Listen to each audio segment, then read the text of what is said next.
An officer is a member of an armed force or uniformed service who holds a position of authority. Used without further detail, the term officer almost always refers to commissioned officers, the most senior portion of a force who derive authority from a commission from a state. In its broadest sense, the term officer also includes lower-level leaders who are referred to as non-commissioned officers. Numbers. The proportion of officers varies greatly. Officers typically make up between an eighth and a fifth of modern armed forces personnel. In 2013, officers were the senior 17% of the British Armed Forces, and the senior 13.7% of the French Armed Forces. In 2012, officers made up about 18% of the German Armed Forces, and about 17.2% of the United States Armed Forces. Historically, however, armed forces have generally had much lower proportions of officers. During the First World War, fewer than 5% of British soldiers were officers. In the early 20th century, the Spanish army had the highest proportion of officers of any European army, at 12.5%, which was considered unreasonably high by both foreign observers and many Spanish politicians. Within a nation's armed forces, armies tend to have a lower proportion of officers, but a higher total number of officers, while navies and air forces have higher proportions of officers. For example, 13.9% of British Army personnel and 22.2% of the RAF personnel were officers in 2013, but the Army had a larger total number of officers. Legal relevance. Having officers is one requirement for combatant status under the laws of war, though these officers need not have obtained an official commission or warrant. In such case, those persons holding offices of responsibility within the organization are deemed to be the officers, and the presence of these officers connotes a level of organization sufficient to designate a group as being combatant. Terminological details in the U.S. Commissioned officers are typically the only persons, in an armed forces environment, able to act as the commanding officer of a military unit. A superior officer is an officer with a higher rank than another officer, who is a subordinate officer relative to the superior. Non-commissioned officers in positions of authority can be said to have control or charge rather than command per se. Commissioned officers. Commissioned officers generally receive training as leadership and management generalists, in addition to training relating to their specific military occupational specialty or function in the military. Many advanced militaries require university degrees as a prerequisite for commissioning, even from the enlisted ranks. Others, including the Australian Defence Force, the British Armed Forces, Nepal Army, the Pakistani Armed Forces, the Swiss Army, the Singapore Armed Forces, the Israel Defence Forces, the Swedish Armed Forces, and the New Zealand Defence Force, are different in not requiring a university degree for commissioning, although a significant number of officers in these countries are graduates. In the Israel Defense Forces, a university degree is a requirement for an officer to advance to the rank of lieutenant colonel. The IDF often sponsors the studies for its majors, while aircrew and naval officers obtain academic degrees as a part of their training programs. United Kingdom. In the United Kingdom, there are three routes of entry for British Armed Forces officers. The first and primary route are those who receive the commission directly into the officer grades following completion at their relevant military academy. In the second method, an individual may gain the commission after first enlisting and serving in the junior ranks, and typically reaching one of the senior non-commissioned officer ranks, and above, as what are known as direct entry order officers. The third route is similar to the second, in that they convert from an enlisted to a commission, but these are only taken from the highest ranks of SNCOs, and are known as late entry or low officers. Low officers, whilst holding the same Queen's Commission, generally work in different roles from the DA officers. In the infantry, a number of warrant officer Class 1s are commissioned as LA officers. In the British Army, Commissioning for DA officers occurs after a 44-week course at the Royal Military Academy Sandhurst for regular officers or the Army Reserve. Commissioning course for Army Reserve officers. For Royal Navy and Royal Air Force officer candidates, a 30-week period at Britannia Royal Naval College or a 30-week period at RAF College Cranwell, respectively. Royal Marines officers receive their training in the command wing of the Commando Training Centre Royal Marines during a grueling 15-month course. The courses consist of not only tactical and combat training, but also leadership, management, etiquette, and international affairs training. Until the Cardwell reforms of 1871, commissions in the British Army were purchased by officers. The Royal Navy, however, operated on a more meritocratic, or at least socially mobile, basis. United States of America. Most officers in the armed forces of the United States are typically commissioned through one of three major commissioning programs: United States Service Academies, United States Military Academy, United States Naval Academy, United States Air Force Academy, United States Coast Guard Academy, and United States Merchant Marine Academy. Reserve Officer Training Corps, Army ROTC, Naval ROTC, Air Force ROTC. Officer Candidate School, Army OCS, Navy OCS, Marine Corps OCS, Coast Guard OCS or Air Force Officer Training School. A smaller number of officers may be commissioned via other programs, such as the Marine Corps Platoon Leaders class during summers while attending college, or the Navy's since discontinued Aviation Officer Candidate School program, which also included the Embedded Aviation Reserve Office Candidate and Naval Aviation Cadet programs.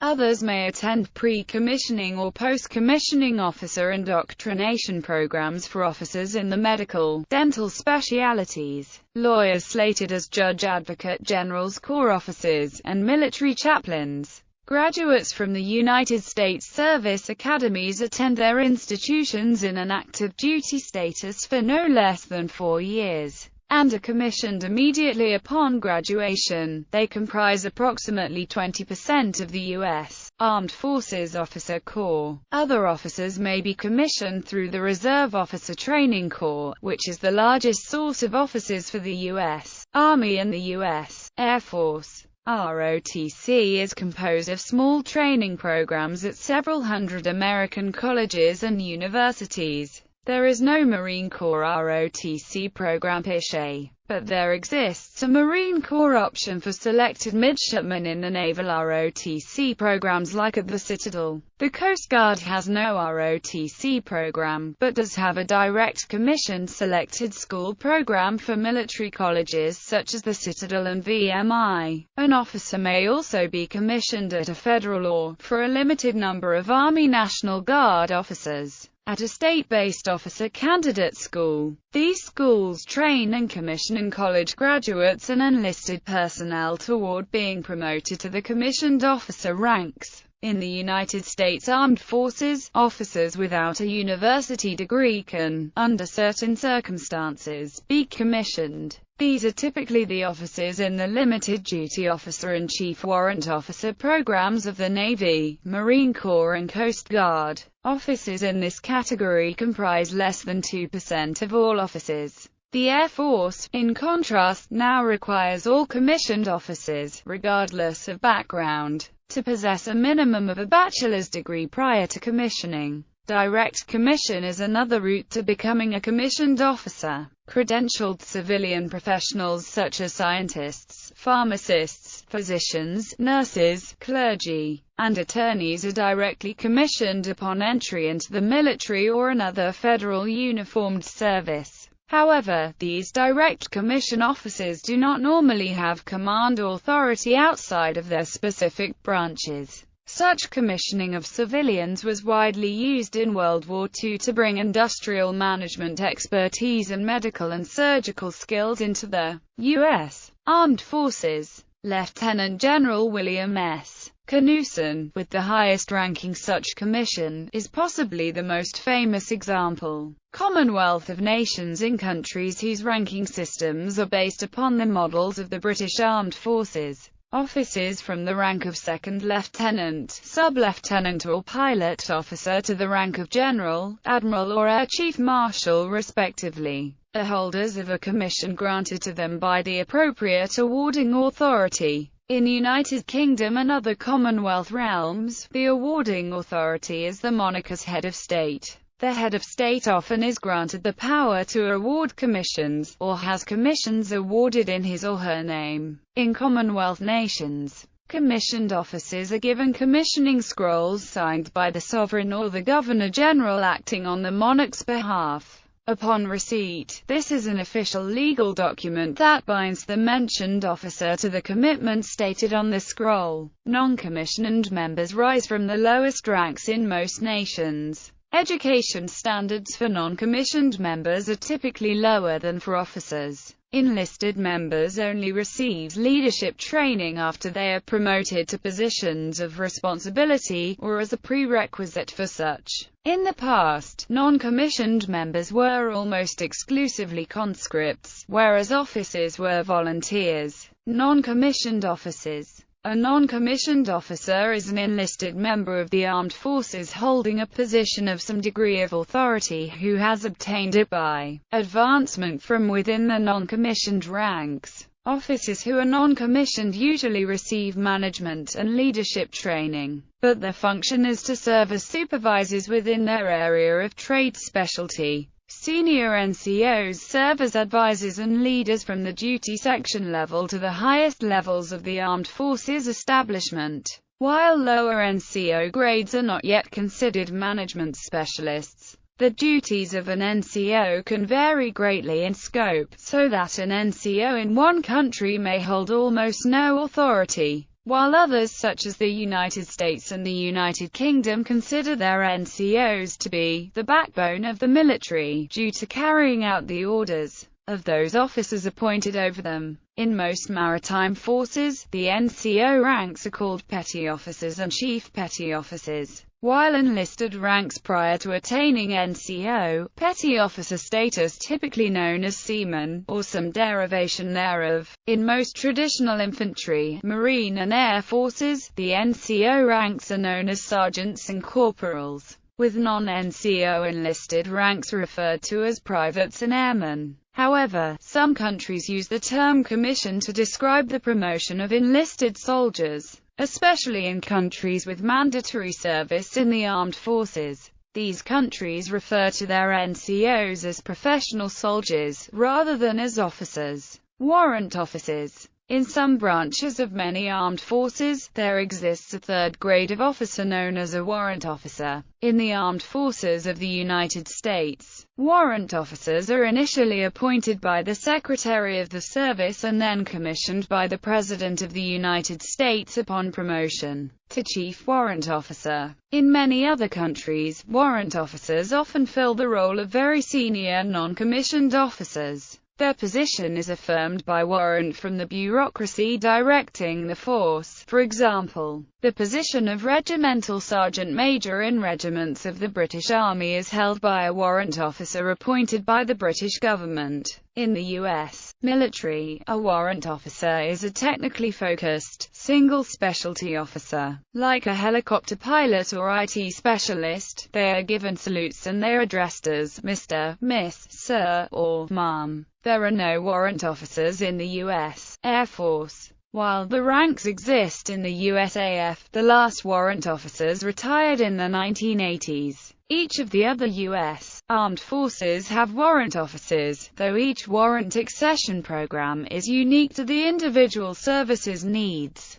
Despite warrant officers normally having more years in service than regular commissioned officer counterparts, their pay is slightly less than regular commissioned officers. In the United States Armed Forces, commissioned officers and, on certain instances, commissioned warrant officers are the only officers allowed to command units. Officer ranks and accommodation. Officers in nearly every country of the world are segregated from the enlisted soldiers in many facets of military life. Facilities accommodating needs such as messing, billeting, berthing, domiciles, and general recreation facilities are separated between officers and enlisted personnel. This class system, historically correlated to socio-economic status, is focused on discouraging fraternization and encouraging professional and ethical relations between officers and enlisted military personnel. Officers do not routinely perform physical labor. They typically supervise enlisted personnel, either directly or via non-commissioned officers. Commissioned officers will and do perform physical labor when operationally required to do so, e.g., in combat. However, it would be very unusual for an officer to perform physical labor in garrison, at home station or in home port.